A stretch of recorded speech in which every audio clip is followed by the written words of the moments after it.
Pose the question to 10 strangers. What actually caused the Civil War? And 9 will answer with a single word before you've even finished asking. Slavery. Simple, settled, done. Heroes on one side, villains on the other, and after 4 years of killing, the heroes carried the day. That's the account nearly all of us absorbed somewhere around middle school, and none of it is technically false. The trouble is treating it as the complete picture, which is a bit like walking into a theater for the final 5 minutes of a 3-hour film and telling your friends afterward that you caught the movie. Underneath that clean moral story runs something far messier, a power struggle over economics that stretched across decades, built on tariffs, banks, and cotton contracts between two regional economies that had been on course to collide since before anyone alive in 1861 had even been born. Calling this a simple battle between good and evil misses what it actually was, however much it came to resemble one by the end. Two rival systems for accumulating wealth were fighting for supremacy. Two incompatible blueprints for the nation's future were competing to win out. And two deeply entrenched elites both grasped, with total clarity, the same basic fact. Control of the Western territories meant control of the Senate, the Treasury, and the whole direction the country would take from there forward. One thing needs to be said clearly before going any further, so there's no mistaking where this argument is headed. Slavery was never a side issue tucked into the margins of this story. It was the structural beam holding up the entire Southern economy, full stop, and it stands as the defining moral catastrophe of the 19th century. Nearly 4 million human beings lived in bondage in 1860, and they were not entries in some accountant's ledger. Their lives, what they suffered through and how they fought back against it, form one of the most important chapters this country has ever written. Everything covered from here forward rests on top of that reality. None of it changes it, softens it, or explains it away. Here's a piece the textbooks tend to skip entirely. Slavery functioned as more than forced labor. It also operated as a financial instrument in its own right, something close to currency, a form of collateral lenders would accept, a source of political leverage, and a tool for exerting pressure internationally. Understanding why over 600,000 Americans ended up dead by each other's hands between 1861 and 1865 means tracing slavery through the country's full financial circulatory system, and that system reached far past the plantations of the Deep South. It ran through the trading floors of Manhattan, the banking houses of London, the textile mills of Manchester, and the rail yards of Chicago. Put Fort Sumter out of your mind for a moment. That's the closing scene of this story, not its opening. The actual beginning sits decades earlier, buried inside tariff schedules, congressional floor fights, and bank ledgers that almost nobody ever bothers to open.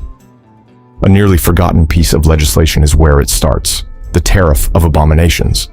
It passed Congress in 1828 and, within a matter of weeks, had become one of the most furiously contested laws the young republic had yet produced. Officially, it carried the name Tariff of 1828. The South settled on something considerably blunter almost immediately. As written, this was ordinary economic policy. Steep new duties on imported manufactured goods with certain rates pushing toward 50%, all justified as a shield for the fledgling factories of New England and the mid-Atlantic against cheaper competition arriving from Britain. What most history classes leave out entirely is the other side of that coin. This measure did far more than simply help Northern manufacturing along. In practice, it hit the South like an economic attack. Southern agriculture at the time carried the entire regional economy: cotton, tobacco, rice, sugar, nearly all of it destined for export, chiefly to Britain. Planters shipped raw materials across the Atlantic and, in return, purchased tools, textiles, and machinery manufactured in Britain, since almost no equivalent manufacturing capacity existed anywhere in the South. Each economy needed the other to keep functioning. British mills couldn't run without a steady flow of Southern cotton. The South, in turn, depended on British manufactured goods precisely because it had so little industry of its own to lean on. So the moment Congress pushed those import prices sharply upward, Southerners recognized exactly what was happening to them. Cash was draining out of their pockets and landing in Northern ones instead. Northern manufacturers suddenly had a market shielded from real competition. Southern planters, meanwhile, were left paying inflated prices for goods they had no way of making themselves. A darker anxiety lurked beneath all of it, too. Should Britain respond with tariffs of its own, the entire export trade in cotton could come crashing down. What followed out of the South was fierce resistance, and South Carolina, under its own sitting vice president, John C. Calhoun, pushed well past ordinary objection. Working anonymously, Calhoun built an entirely new legal argument from scratch to justify the pushback, the South Carolina Exposition and Protest, which laid out the doctrine of nullification, the claim that a state could unilaterally declare a federal statute void the moment it crossed that state's own borders. Let that sink in for a moment. Fully 3 decades before anyone fired a shot at Fort Sumter, a man standing a single heartbeat from the presidency was already drafting the legal groundwork for states to simply walk away from the Union. And take note of what actually set this off. It wasn't slavery on its face, it was a fight over tax rates. To be fair, the tariff dispute and slavery can't be cleanly pulled apart from one another. The South had no manufacturing base to speak of precisely because its whole economy had been built around plantation agriculture and enslaved labor from the outset. That same root cause explained its reliance on British imports. Raw materials went out, finished goods came back in. Trace that connection far enough back, and slavery is always sitting there at the source. Yet the public argument, the genuine constitutional crisis that nearly split the Union apart 3 decades ahead of the actual war, was never framed as a debate over whether owning another human being was moral. It was pitched instead as a question of economic fairness, states' rights, and whether Washington had any legitimate business tilting federal policy toward one region over another. The situation escalated sharply by 1832. South Carolina adopted a formal ordinance declaring the tariffs of both 1828 and 1832 null within its borders, and made clear it would secede outright if the federal government attempted to force the issue. Andrew Jackson's answer came in the form of the Force Bill, which handed him legal authority to compel tariff collection through military means if it came to that. The country stood, for a genuinely tense stretch, right on the edge of civil war. A compromise tariff negotiated by Henry Clay in 1833 managed to cool the crisis down. The underlying damage, though, was already permanent. A precedent had now been carved into the historical record. One state had gone so far as to threaten walking out of the Union entirely, and rather than holding the line on federal law, Washington chose to negotiate instead. In principle, at least, secession had crossed the line from abstract theory into demonstrated practice. From that point forward, it sat there like a weapon nobody had thought to lock away, simply waiting for someone else to eventually reach for it. This exposes the first major blind spot baked into the popular telling of this story, the idea that secession sprang up out of nowhere the instant Lincoln took the presidency in 1860. The truth is that secession had already been field-tested 3 decades earlier. What happened during the Nullification Crisis amounted to a full dress rehearsal for 1861. Every argument that would eventually be used had already been made once before. Every supporting legal theory had already been written out in full. The only thing missing was the right spark to set it off. And to grasp just how much was riding on all of this, there's one particular fact that almost never gets the emphasis it deserves. Nowhere in the country did any category of financial asset carry more value in 1860 than enslaved human beings. Not cotton, not land, not railroads, factories, or banks. Human beings held that distinction. Somewhere close to 4 million people living in bondage, men, women, and children together, added up to roughly $3.5 billion on the books of 1860, a total heavier than every railroad, factory, and bank in the country combined. That figure represented close to 1/5 of the nation's total wealth. Converted into today's dollars, you're talking about something in the range of $13 trillion. Hold that number in your mind for a second, because it reframes everything that comes after it. We ought to think about slavery in moral terms, no question. But it would be a mistake to assume the South's slave-holding elite were defending only a lifestyle. What they were actually guarding was the largest concentration of capital found anywhere in the Western Hemisphere. In plain terms, their own net worth. This is where things take an uncomfortable turn, because none of that wealth stayed confined below the Mason-Dixon line. Northern banks, northern insurers, northern shipping firms, northern textile manufacturers, every one of them was entangled in slavery's economics to a degree most people never learn about. Look at what Wall Street itself was up to in the years leading into the war. Cotton powered the American economy more than anything else. Around 60% of total exports by 1860, worth more to the national books than any other single product the country shipped or manufactured.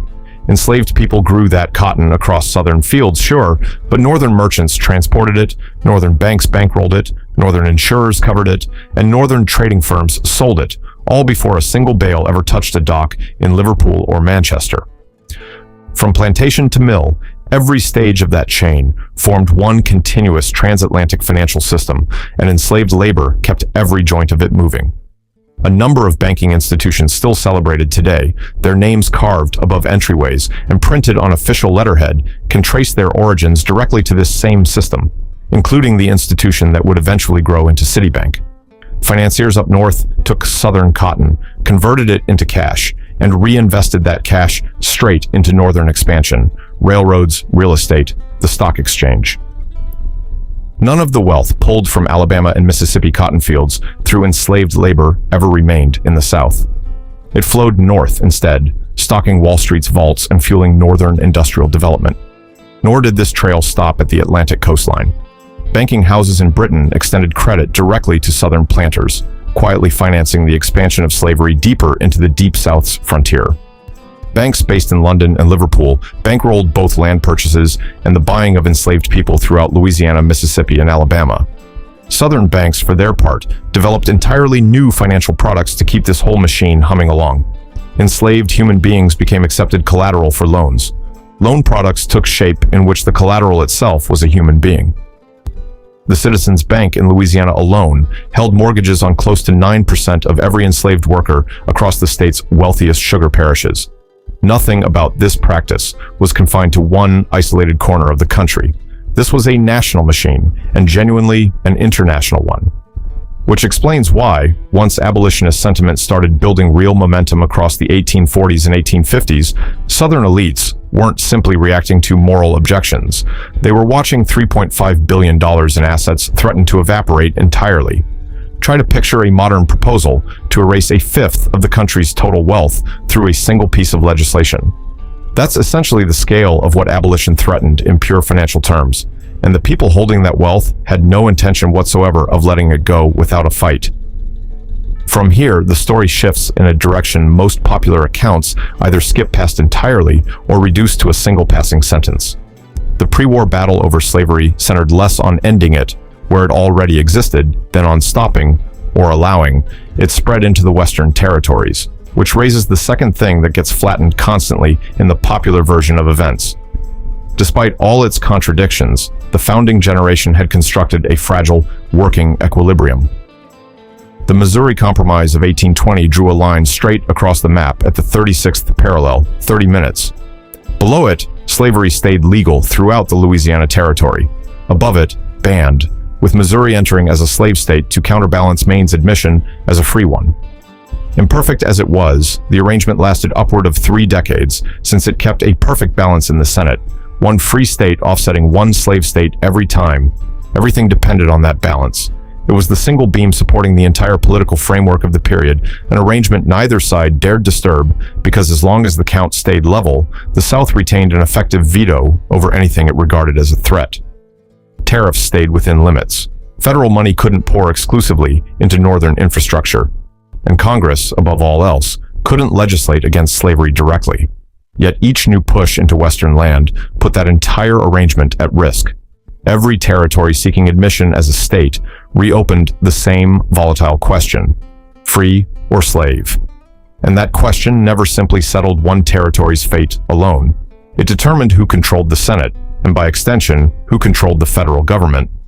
The Compromise of 1850 attempted to buy the country more time. California joined as a free state, while New Mexico and Utah were allowed to settle the slavery question themselves through popular vote.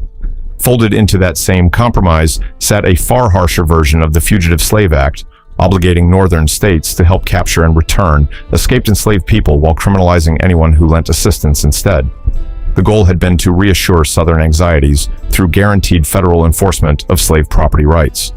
It backfired badly, pushing enormous numbers of ordinary Northerners, people who had felt no personal connection to the slavery debate before, toward a far more radical position. Everything shifted with the Kansas-Nebraska Act in 1854. This is the moment the whole arrangement started coming apart at the seams. Illinois Senator Stephen Douglas had his sights set on a transcontinental railroad running through Chicago, and organizing the Nebraska Territory to make that possible meant he needed Southern support in Congress. His proposal caught nearly everyone off guard. Scrap the Missouri Compromise altogether, he suggested, and let the residents of Kansas and Nebraska decide slavery's fate through popular sovereignty. regardless of the fact that both territories sat north of the old 3630 boundary and were supposed to remain free permanently. Undoing the Missouri Compromise landed like an earthquake. Overnight, 34 years of comparative calm disappeared. Northerners opposed to slavery erupted in outrage. The Whig Party, which had shaped American politics for generations, collapsed entirely. From its remains emerged the Republican Party, built around a single unifying purpose: halting slavery's expansion, nothing more. Not abolishing it wherever it currently existed, simply containing it, going forward. Freedom for enslaved people wasn't the platform the earliest Republicans campaigned on. Instead, they campaigned to keep the Western territories free of slavery. That distinction carries massive weight, and it happens to be the third thing popular history routinely gets backward. Abraham Lincoln, the figure history now remembers as the great emancipator, sought the White House in 1860 while making no such pledge at all. Containment, not abolition, formed the backbone of his platform. During the 1858 debates against Douglas, Lincoln spelled out exactly where he stood. Slavery, in his view, was morally wrong. He wanted it kept away from the territories entirely. Yet he stated plainly that he claimed neither the desire nor the constitutional standing to interfere with it where it was already established. Nothing about that position was radical. Measured against the standards of the era, it landed as thoroughly moderate. Still, the South's slaveholding class experienced even simple containment as an existential threat, and the reasoning behind that runs deep. Growing cotton is, by its very nature, an expansionist enterprise. Aggressive planting wears through topsoil in a hurry. After only a handful of growing seasons, yields start falling, forcing planters to seek out fresh land to sustain output. That single dynamic explains why slavery had spent the century's first half pushing steadily westward, leaving behind Virginia's and the Carolinas' tobacco country for the fertile ground of Alabama, Mississippi, and Louisiana before eventually reaching Texas. Shut off the western territories, and slavery would find itself hemmed in by free states, choked off gradually through economic pressure alone. A political stake sat right alongside the economic one, and it carried equal weight. Should the new territories join as free states, the South would permanently lose its Senate balance. The region would be locked into minority status for good. From there, a Congress controlled by Northern votes could push tariffs even higher, direct federal money toward Northern priorities, and eventually take direct aim at slavery itself. Containment, from the South's perspective, offered no workable middle ground. It functioned as a death sentence, just one carried out gradually rather than all at once. And the slaveholding class had zero intention of accepting that outcome quietly. Violence didn't hold off until 1861 to make its appearance. It erupted in Kansas nearly the instant the Kansas-Nebraska Act took effect. Pro-slavery settlers streaming across the border from Missouri, nicknamed Border Ruffians, arrived in force to manipulate elections and intimidate anti-slavery families. Meeting them head-on came waves of anti-slavery migrants organized out of New England, supported by outfits like the New England Immigrant Aid Company. Between 1855 and 1859, the territory descended into full guerrilla conflict. The town of Lawrence was burned and ransacked by pro-slavery raiders. In response, John Brown led a small band that killed 5 pro-slavery men using broadswords, an act that became known afterward as the Pottawatomie Massacre. 2 competing governments each insisted on their own legitimacy at once. Armed groups moved through the territory largely unchecked. This whole stretch of history earned the name Bleeding Kansas. And for all practical purposes, it served as the Civil War's opening act, playing out years before the actual war began. Kansas turned into a proxy battlefield, essentially a live rehearsal for the larger conflict still ahead. It proved one point beyond any doubt: legislation and diplomacy alone could no longer settle the fight over slavery's expansion. From here forward, only force would decide it. Both sides were starting to sense as much. Around this same window, the Supreme Court threw fuel straight onto the fire. Chief Justice Roger Taney handed down the Dred Scott decision in 1857, one of the most infamous rulings in the entire history of American law. Dred Scott himself sat at the center of the case, an enslaved man who had spent years living alongside his owner in free territory and sued for his freedom on those exact grounds. Taney's opinion reached far beyond simply resolving Scott's personal situation. He ruled that no black American, whether free or enslaved, could ever hold citizenship, and therefore none possessed standing to bring a lawsuit in federal court. He went a step further still, holding that Congress had no constitutional authority at all to prohibit slavery in any territory, a finding that effectively erased the Missouri Compromise and every law like it. He also declared enslaved people to be property protected under the Fifth Amendment, meaning they could be moved anywhere in the nation without becoming free in the process. Far more than one man's fate hinged on this ruling. It knocked out the legal foundation supporting the entire containment strategy. Once Congress lost the power to bar slavery from the territories, the Republican platform itself became, under this reasoning, unconstitutional. Southern leaders welcomed the decision as a victory, yet it simultaneously pushed the North toward a considerably more radical footing. If the courts weren't going to halt slavery's expansion, raw political power might have to do the job instead. And should political power fall short as well, violence stood as the only option left. Tensions had reached their limit by 1859. The same John Brown responsible for Potawatomi led his notorious raid against the federal arsenal at Harper's Ferry, Virginia, hoping to put weapons into the hands of enslaved people for a mass uprising across the South. The scheme unraveled almost as soon as it began. Brown was caught, put on trial, and executed, yet the raid rattled the South far more severely than its actual results ever warranted. Here was a white man, financed by Northern abolitionists, who had genuinely attempted to spark an armed slave rebellion. Southerners took this as confirmation of their deepest fear. Containment no longer satisfied the North. What it wanted now was total destruction. Up north, Brown's execution transformed him instantly into a martyr. Church bells rang out in mourning. Tributes poured in from poets. Ralph Waldo Emerson claimed Brown's death would make the gallows every bit as glorious as the cross. That northern reaction unsettled the South even more than the raid itself had, standing as proof that a substantial portion of northern society openly endorsed violence against slavery. Any trust still remaining between the two regions had now evaporated for good, which carries the story forward to 1860 and Lincoln's victory. Fewer than 4 voters in 10, under 40% of the popular vote, actually backed him nationally, and 10 southern states didn't even print his name on their ballots, yet he still won the presidency. This was, in every meaningful sense, a purely northern win, evidence that a candidate could reach the White House without a single southern vote to his name. That reality struck fear into the South. If the North alone held the power to install a president, the South's grip on national politics had effectively already slipped away. Containment had stopped being a distant hypothetical. It had become present reality. South Carolina became the first to secede, doing so on December 20th, 1860, barely 6 weeks after Lincoln's election, and a full 3 months before he would even be sworn in. Mississippi, Florida, Alabama, Georgia, Louisiana, and Texas followed in short order, and by February 1861, those states had organized the Confederate States of America, with Jefferson Davis at its head. Go read the actual text of those secession declarations yourself, and I say that in complete sincerity, not as some passing suggestion, because doing so demolishes the entire state's rights, framing almost on contact. There's nothing subtle about the language they use. Slavery appears over and over, spelled out explicitly by its own name.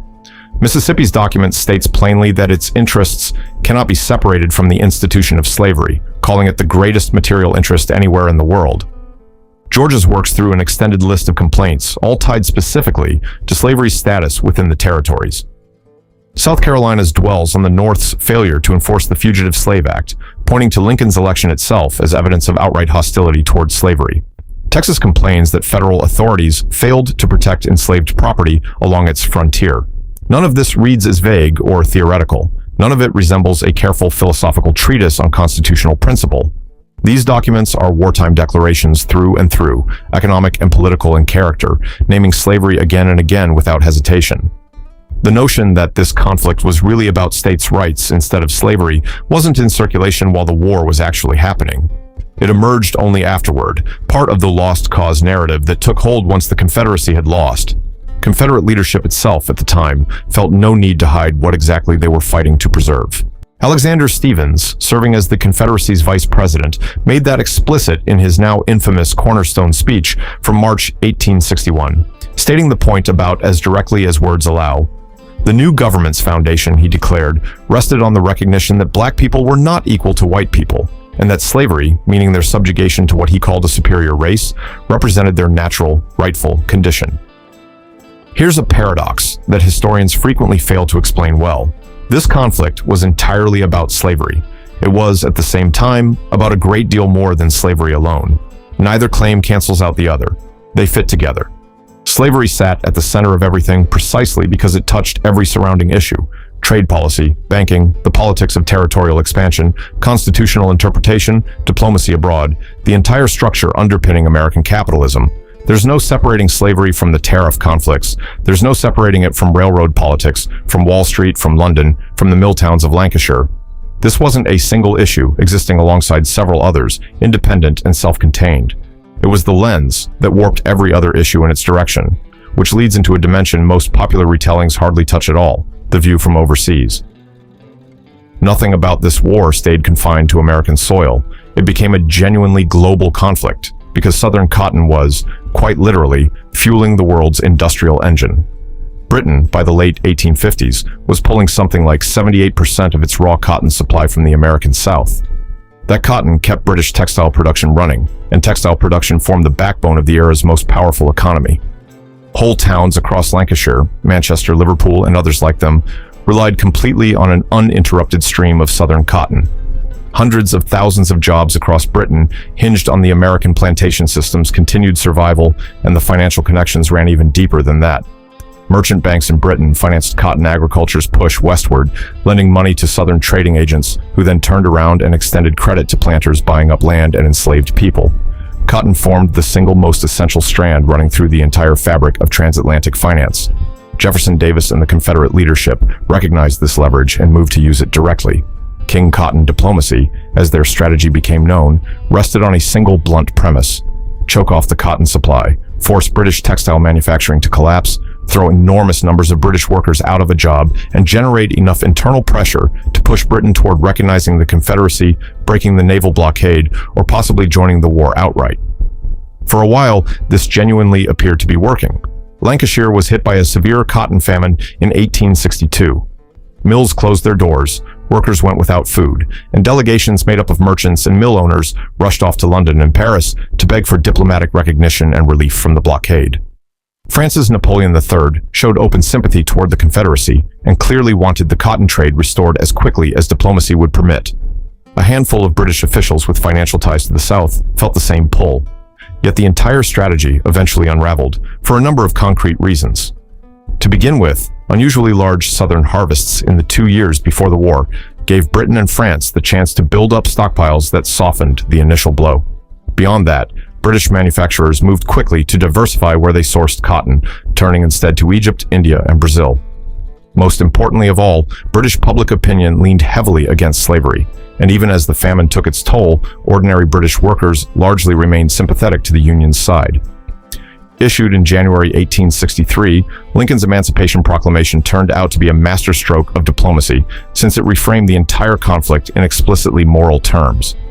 The moment ending slavery became an official Union war goal, no European government could openly support the Confederacy without also appearing to endorse human bondage itself. Britain, having eliminated slavery throughout its own empire back in 1833, could not risk being seen propping up slaveholders. One additional point deserves mention here. British strategic calculations went well beyond questions of cotton. War against the Union carried real risks: a possible invasion of Canada, potential destruction of Britain's merchant marine, and disruption to the flow of food imports arriving from the American North. This was never simply a matter of weighing cotton against conscience. Britain was conducting a full assessment of its own national interests across every front, and once all those factors were weighed together, backing the Confederacy came out looking far too dangerous. Napoleon III's France remained sympathetic on principle, but had no intention of acting without Britain leading first, and Paris was preoccupied closer to home with a growing Prussian threat of its own. Without British backing, any French intervention effectively withered on the vine.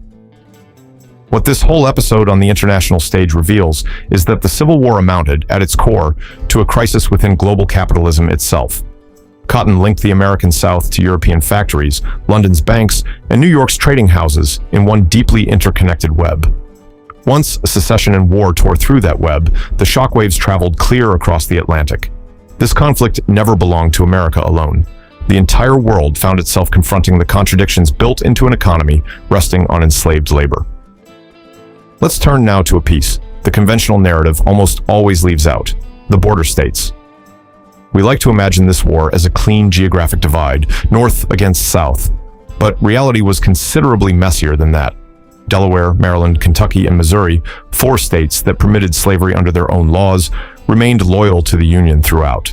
Lincoln grasped right away that losing even one of these states could prove catastrophic, potentially fatal to the entire Union war effort before it had properly gotten off the ground. Kentucky held control over the Ohio River, a transportation corridor the Union couldn't afford to lose. Maryland encircled Washington, D.C. on 3 separate sides, which meant that its secession would have left the nation's capital marooned inside Confederate-held territory. The approach Lincoln took toward the border states tells us a great deal about the true nature of this war. Publicly casting it as a moral campaign against slavery wasn't an option, since doing so risked driving the border states straight into the Confederacy's arms. Throughout the war's opening 18 months, Lincoln's official position held that preserving the Union, and nothing more, was the goal. General John Fremont's 1861 Emancipation Order in Missouri got personally overturned by Lincoln. General David Hunter's order freeing enslaved people across South Carolina, Georgia, and Florida met the exact same fate. Lincoln was threading an extraordinarily narrow needle, fighting a war whose roots ran straight through slavery while telling the public otherwise, since acknowledging otherwise risked costing him the border states and possibly the war along with them. A real irony sits inside all of this, one the simplified version of events never quite captures. Slavery lay at the absolute center of the war. The Confederacy itself said as much openly. Yet in its early days, the Union couldn't afford to say the same thing out loud because its own coalition still needed slaveholding states on its side. By the time it finally arrived in January 1863, the Emancipation Proclamation had been engineered with meticulous care. Its reach extended only to enslaved people living inside Confederate territory, ground where Lincoln possessed no realistic way to enforce anything at all. Deliberately excluded were the border states and any southern territory already under Union military control. Part strategic weapon meant to cripple the Confederate economy and open the door to black military enlistment, part moral declaration. It operated as both simultaneously.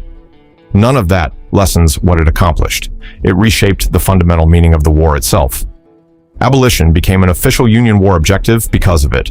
It paved the way toward the 13th Amendment, and it foreclosed any possibility of a peace settlement that left slavery standing. Yet appreciating the political high-wire act Lincoln performed to issue it makes clear just how genuinely complicated this entire conflict was. Nothing about it fits into a simple morality play.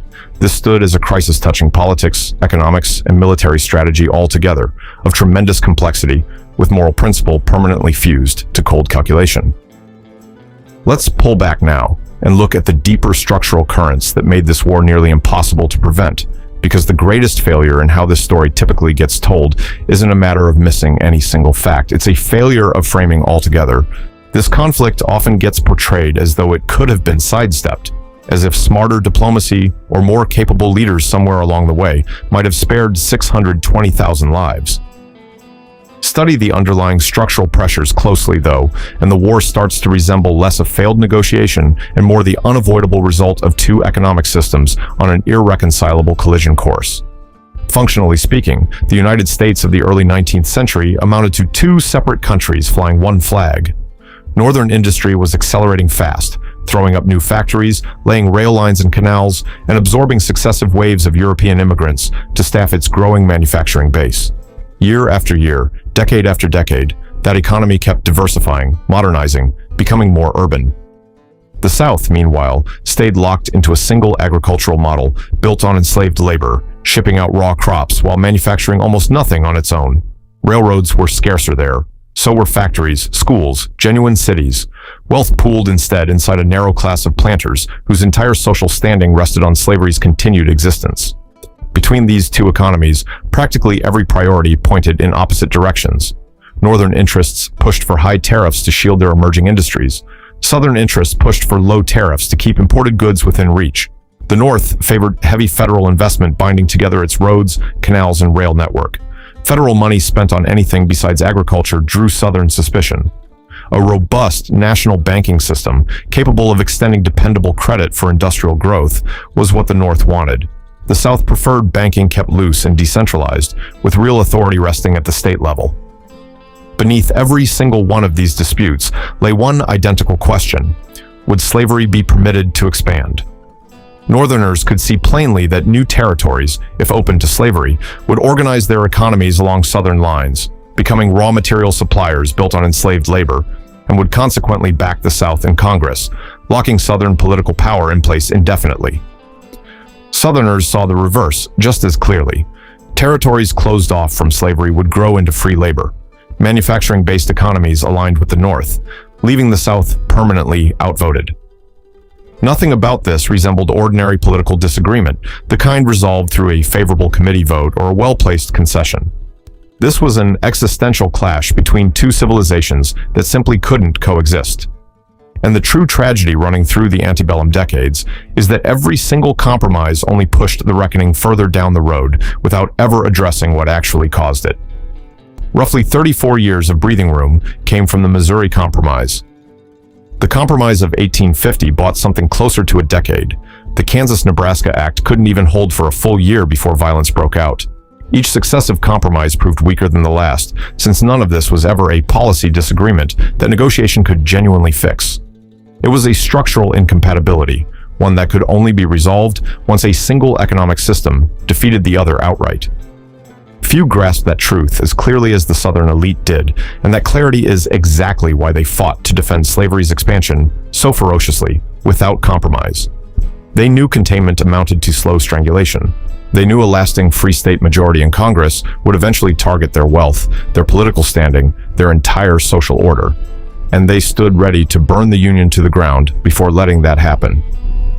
What makes this particular story so genuinely unsettling is the extent to which finance was braided into every phase of the crisis. Enslaved people served as more than laborers alone. They were treated as financial assets outright, pledged as collateral, packaged into mortgage products, and traded on markets that operated with all the cold efficiency of a modern commodities exchange. Entirely new financial instruments were pioneered by Southern banks to sustain this system, including mortgage-backed products built on human beings as collateral, arriving decades ahead of the mortgage-backed securities that would eventually help trigger Wall Street's own meltdown in the 21st century. The comparison isn't perfect, but the underlying logic echoes uncomfortably. A financial system leaning its own stability on a morally rotten foundation, right up until that contradiction finally broke under its own weight. Complicity ran just as deep on the northern side of the banking system. Northern banks financed the trade in crops grown by enslaved labor. They underwrote the shipment of cotton from southern ports across to European mills. Credit flowed from them to the southern trading agents and commission houses that kept the entire plantation economy moving. Even insurance companies based in the North wrote policies covering enslaved individuals, treating human lives as insurable property no differently than any other asset on the books. However you approach it, the entire American financial system was resting on the labor and the bodies of enslaved African Americans. Economic realities shaped the war's ultimate outcome almost as heavily as anything decided on the battlefield once fighting finally broke out. Roughly 23 million people lived in the North. The South's population sat closer to 9 million, and nearly 4 million of that number were enslaved, barred from military service until the war's final desperate weeks. Most of the country's rail lines belonged to the North, along with most of its factories and nearly the entirety of its financial infrastructure, banks, credit markets, industrial output. What the South brought to the fight was cotton, determination, and unwavering belief in the righteousness of its cause. A short war might well have favored the Confederacy, whose battlefield leadership and defensive geography could genuinely have forced a negotiated peace. But the war dragged on, and across a prolonged conflict, the North's advantages in industry and population turned out to be decisive, regardless of how skillfully Southern armies fought. By 1865, there was nothing left in the Confederate tank. Its economy shattered, its infrastructure destroyed, its entire labor system collapsed. Ratified that December, the 13th Amendment formally abolished slavery across the whole of the United States, instantly wiping out what had stood as the nation's single largest financial asset. Nothing in American history, and arguably nothing in the history of the modern world, compares to it as an act of wealth confiscation. Close to $3.5 billion in value disappeared entirely, and not 1 cent of compensation was ever paid. Nowhere else in the Western Hemisphere did slavery end through anything approaching this level of catastrophe. When Britain abolished slavery in 1833, it compensated slaveholders directly. France followed the same path. Here in America, the only form of compensation slaveholders ever saw came through defeat on the battlefield. There's one final major piece of this story that I think consistently receives too little attention. Slavery's end wasn't the only thing the Civil War accomplished. It reconstructed the American state itself from the ground up. Prior to the war, people commonly described the United States as a loose confederation of sovereign states, loosely bound by a weak central authority, something closer to a partnership than a nation in any modern sense. Afterward, it had become an entirely different kind of entity, a centralized national government with the power to levy income taxes, conscript soldiers, issue a single national currency, and enforce federal law with overwhelming force whenever necessary. Far beyond settling the slavery question alone, the war resolved a much bigger issue: what America was, at its core, as a nation. One unified country would exist going forward, not a loose confederation of states, with federal authority standing above all else. And it settled, permanently and at enormous cost in blood, that no minority faction could simply walk away from a decision the majority had made. Economic aftershocks followed just as dramatically. Once the planter class had been broken and slavery's economic machinery destroyed, the path cleared for explosive American industrial growth. Free settlers gained access to Western land through the Homestead Act. Authorization for the Transcontinental Railroad came through the Pacific Railroad Acts. The land-grant university system traces back to the Morrill Act. Currency and banking nationwide became unified through the National Banking Acts. Southern lawmakers had blocked every single one of these measures for years. The instant the South's representatives left Congress, all of them sailed through almost without resistance. 4 million people gained their freedom because of this war, but the war did something else too. It set loose the momentum that turned a country built on farming into an industrial powerhouse. None of that came cheap, though. 620,000 people died, with millions more left wounded, uprooted, or permanently marked by what they'd been through. Whole cities were reduced to ash, and the South's agricultural economy lay in shambles.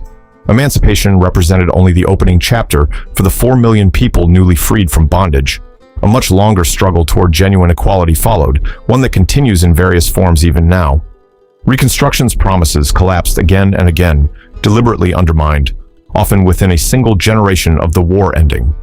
Wealth built from generations of enslaved labor was never returned to anyone, and the racial hierarchy slavery had constructed simply took on new forms.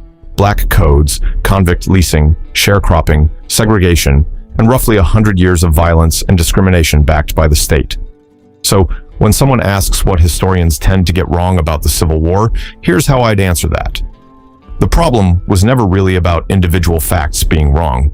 It's about the overall shape of the story getting distorted, reducing it to a war about a single cause, slavery alone, or alternatively states' rights alone, misses how thoroughly it touched every corner of American life. Who would control the economy? Who would run the government? Who would hold the territories? Who would define what freedom actually meant within the most powerful nation in the Western Hemisphere? Every one of those questions revolved around slavery as its axis, yet what actually drove events forward was a braid of economics, politics, diplomacy, constitutional law, and ideology tangled together, all steering toward a collision no compromise could postpone indefinitely. This war wasn't some fluke of history, and it wasn't the result of poor leadership. It represented the near inevitable outcome of building a nation on a foundation that was simultaneously indefensible on moral grounds and unsustainable on economic ones. The genuine tragedy here is that resolving a contradiction the founders had already written into the Constitution back in 1787 required 620,000 deaths. A contradiction born the moment they agreed to count each enslaved person as 3/5 of a human being for the sake of representation, then simply moved on. What flowed from that original decision still shapes the present day. Wealth siphoned from enslaved labor across 2.5 centuries was never given back. The racial hierarchies slavery constructed were never completely torn down, and the economic disparities the plantation system produced continue influencing American life in ways we're still working to fully understand. If there's one lesson worth taking from everything covered here, it's that history's major conflicts are rarely as simple as they eventually get summarized to be. They come layered, structural, deeply rooted in whatever economic system a society decides to build itself on. Slavery alone doesn't capture what the American Civil War was actually about. It was a fight over what form of capitalism America would adopt, what kind of democracy it would build, and what kind of nation it would ultimately grow into. In that sense, the story isn't finished. It's still being written today. If you found this worthwhile, go ahead and tap that like button and think about subscribing for more of these. Every bit of that support genuinely matters, and it's what keeps this kind of history coming. Thanks for watching, and I'll see you in the next one.